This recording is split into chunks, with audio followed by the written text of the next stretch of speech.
Hello and welcome to Squatchbot.com. I'm Darren Smith, and I hope that all of you out there are doing okay and that you and your loved ones are well.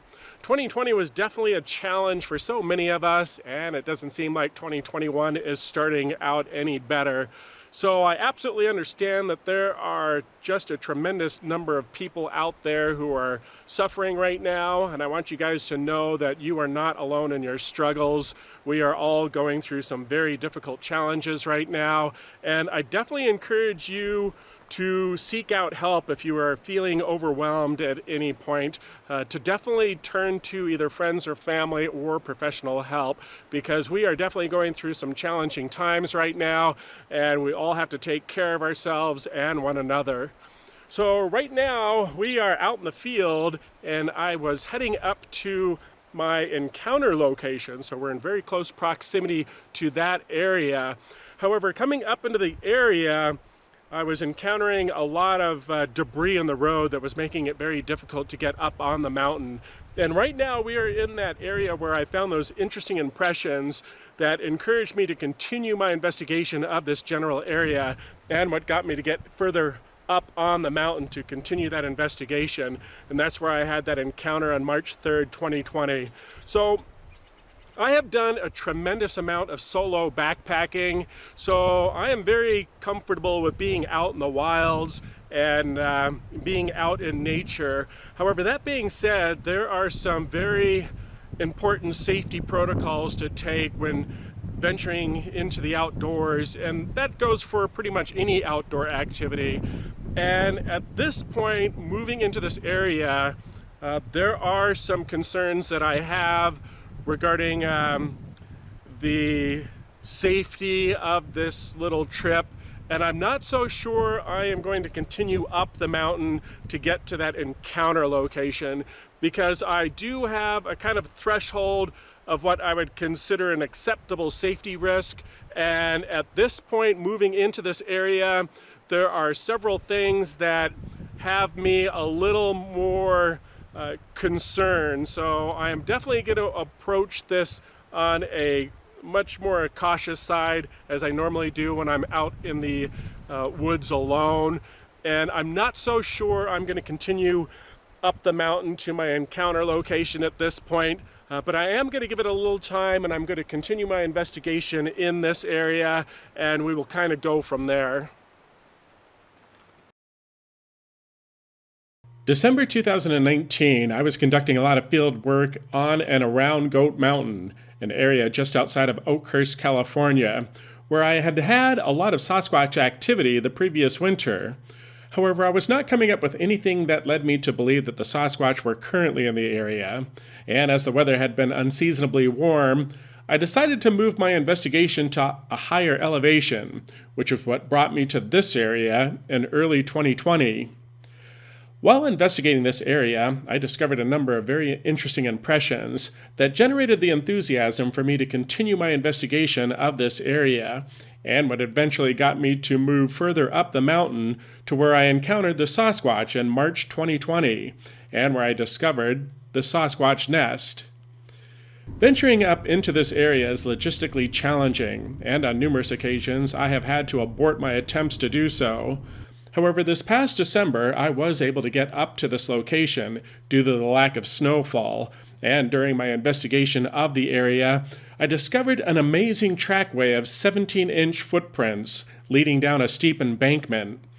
Having thoroughly examined the tracks that were on the embankment and the additional impressions I discovered in the forest above, I am very confident these footprints were made by a Sasquatch, and as a result, this ridge has become my primary area of focus.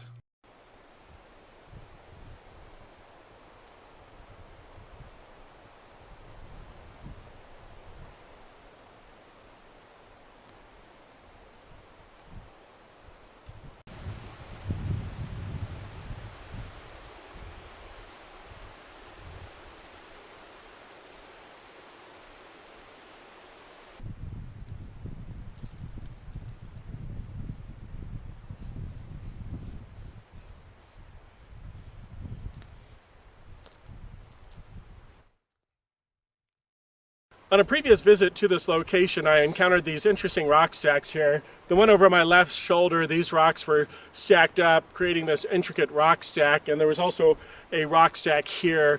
And I came to the conclusion that these rock stacks were most likely attributed to human activity. However, I have encountered some very unusual rock stacking, especially around my camera project here in the California Sierra Nevada mountains, that did defy explanation. And I'm kind of curious to what you guys think in regards to the rock stacks that one might encounter deep in the woods, and also the interesting stick structures that people are encountering that they attribute to Sasquatch phenomenon. So I'm definitely interested in what you guys are thinking about the rock stacks and the interesting stick structures, what they may be, and do you believe that they are Sasquatch related?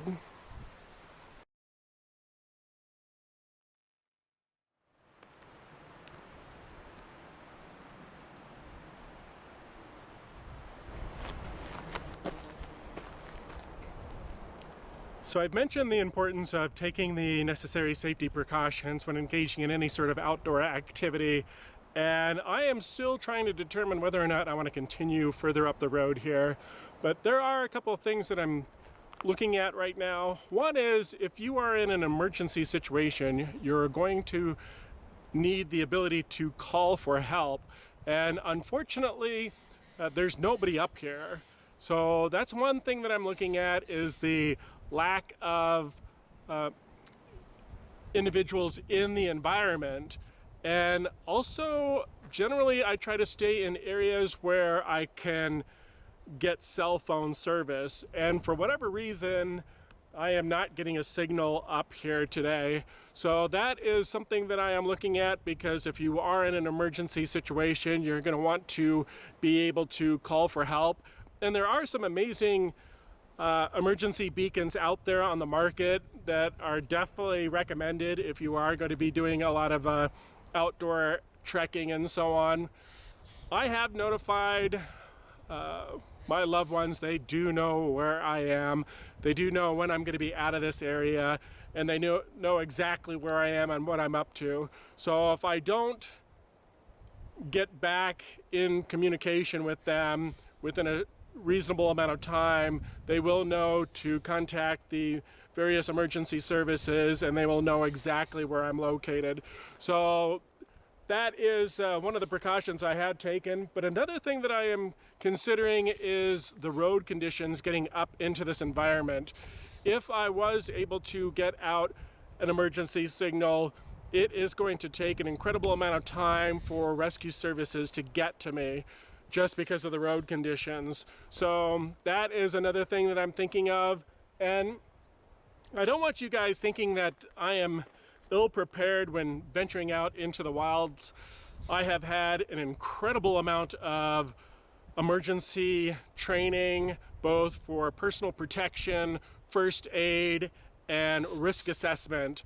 And so I am definitely well attuned to the importance of safety, and I think it is paramount that anybody engaged in Sasquatch activity, anyone who is spending any time out in the woods, it is really important that you do your homework, you get the training you need, and you are well versed in the safety protocols before venturing into any sort of remote area.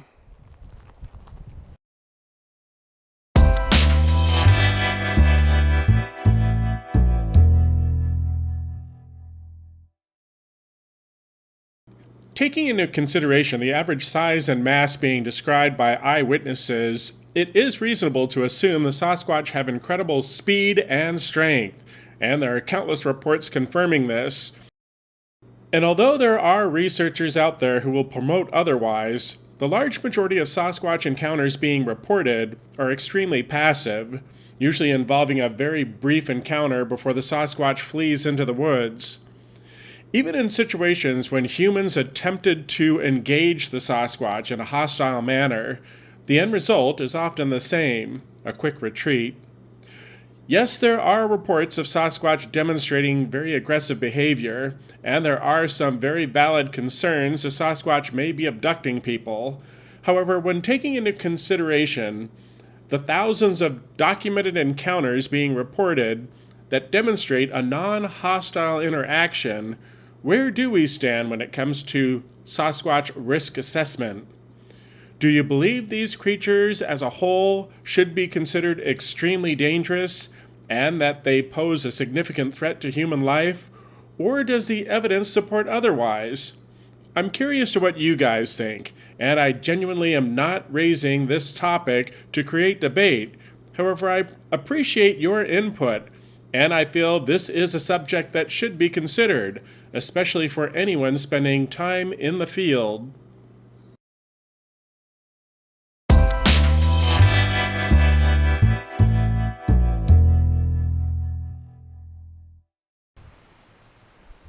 I continued my investigation of the area for a good amount of time. However, I did not find any physical evidence to support that the Sasquatch were in the area, and with my cell phone signal reestablished and the weather conditions improving, I decided it was safe to continue a little ways further up the mountain.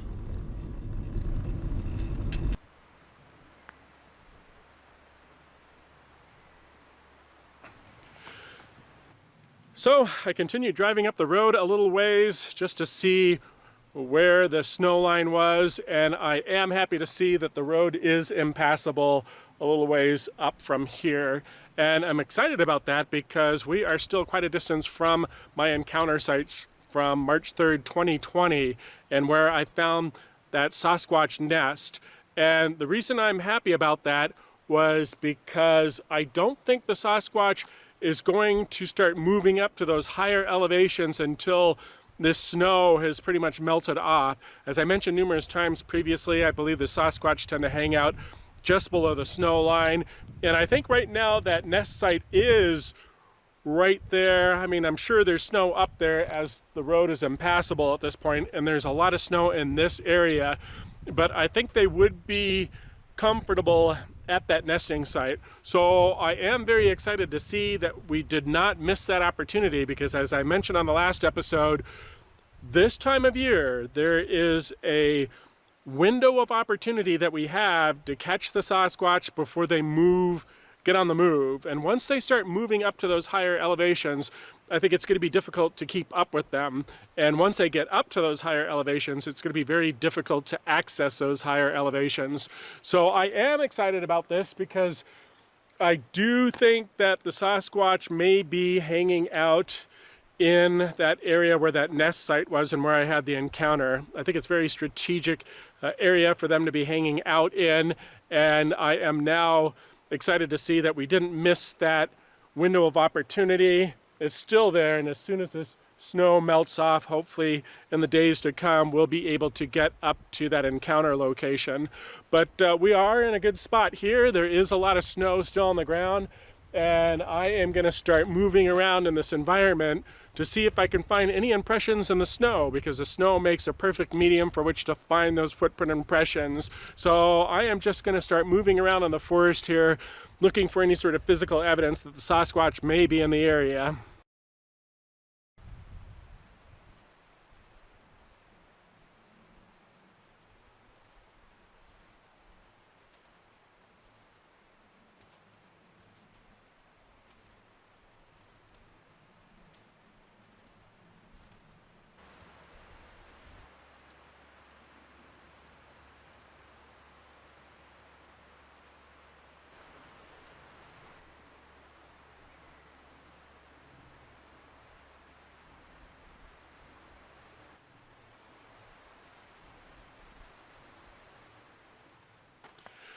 So I have found a multitude of footprint impressions here. However, they are all human shoe prints.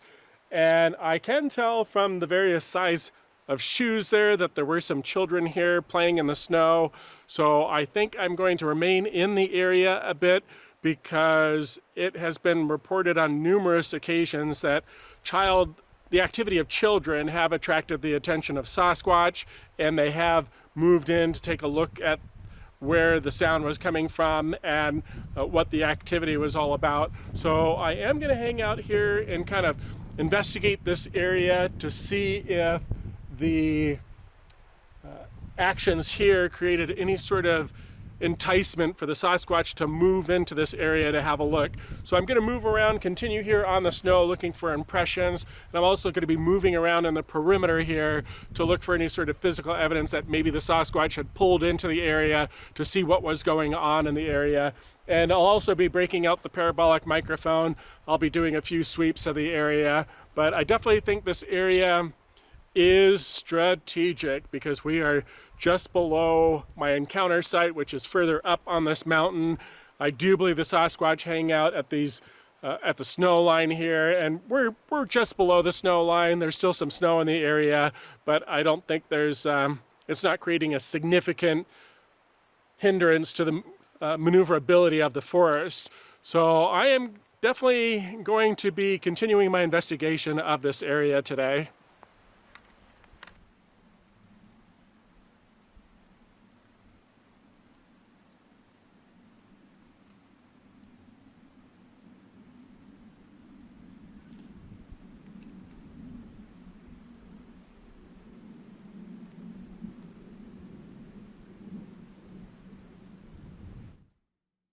For those of you following my channel, you probably saw that follow-up investigation I did of my March 3rd, 2020 encounter up here in the Sierra Nevada mountains. And I pointed out that there was this unusual bush that was growing here. It's this bush here, and it has these incredible thorns on it. It's really thick vegetation, and it has these needle-sharp thorns to them. And if any of you out there know what this plant is, I would really appreciate it if you would mention it in the comment section below. But as I mentioned in that area where I had my encounter, when I followed the Sasquatch through the woods, it led me down into that area of thick vegetation.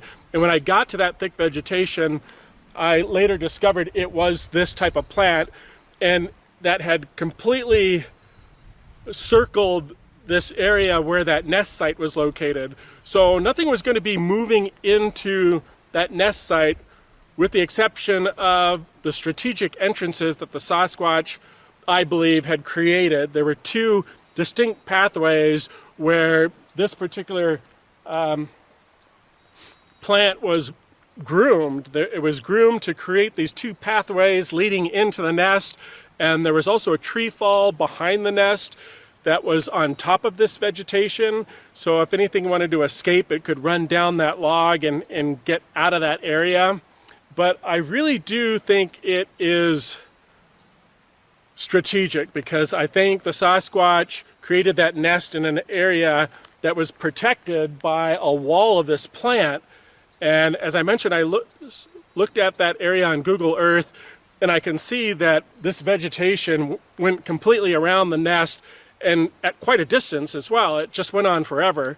So I do see that that location where that nest was situated was very strategic, and I really do believe that it is a Sasquatch nest. And I am looking forward to getting back up into that area, and I am glad to see that the roads are still impassable and there's still a lot of snow in the area, because as I mentioned numerous times, I don't think the Sasquatch will be moving out of the area until this snow starts to melt off. So that window of opportunity for us is still there.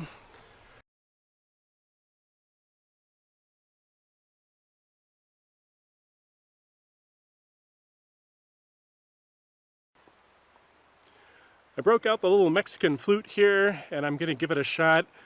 If the Sasquatch were in the area observing the activity that was here, maybe they still are in the area. So I'm just going to give this a try, just to let them know that I'm here. And as I mentioned before on previous episodes, I always try to dress the same way. I always try to have my hat on, and I always play the same tune on the flute. And my hope is that the Sasquatch will become accustomed to my appearance and eventually my presence.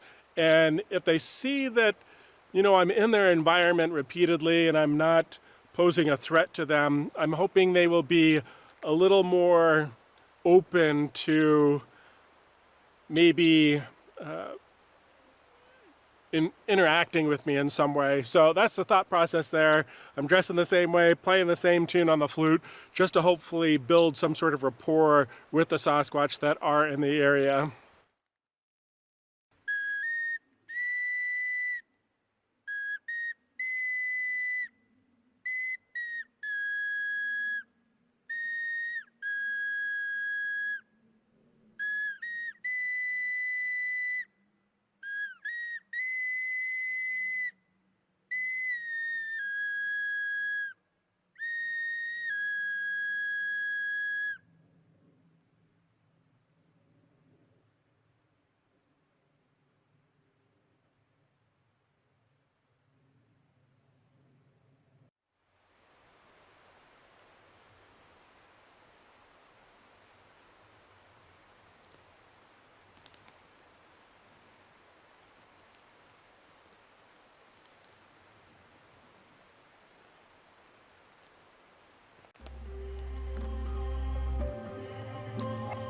I remained in the area for a significant amount of time, patrolling the area in search of physical evidence the Sasquatch were in the area. I broke out the parabolic microphone and spent a considerable amount of time observing the environment, and I did hear a very loud thud that, although was most likely a branch falling from a dead tree, it did encourage me to stay in the area and continue my pursuits. While in the area, I did discover an interesting impression and felt compelled to make a casting of it. Though I'm not convinced it is a Sasquatch track, I do know without a shadow of a doubt they do move through this area, and I have a very good hunch they are still hunkered down in that nest site I encountered March 2020. The thought that went into creating that nest in such a strategic location, surrounded by a wall of that very thick plant with the needle-sharp thorns, clearly illustrates the Sasquatch are extremely intelligent. The brush was groomed to create two very distinct pathways into the nest, and that fallen tree made an ideal escape route if needed. I found multiple footprint-shaped impressions in that area. It is where I captured that figure that was hiding in the brush, and it is also where I found numerous hair samples. The question remains, are the Sasquatch still in that area? I do believe the Sasquatch stayed just below the snow line whenever possible. And with the hundreds of downed trees littering the forest floor in this area, it is extremely difficult to move around in that environment. And when covered with snow, these obstacles become a serious hazard. And I really think the Sasquatch are going to avoid traversing them. So I do believe they will remain in the area until the snow has melted off, at which point they will move up to those higher elevations for this coming summer months. And now that I've discovered the roads are still impassable, and there's a significant amount of snow in this area, I am convinced the Sasquatch are still in the area, and we have a very good shot of encountering them before they move up to those higher elevations. And until next time, I'm Darren Smith, and I'll see you here at squatchbot.com.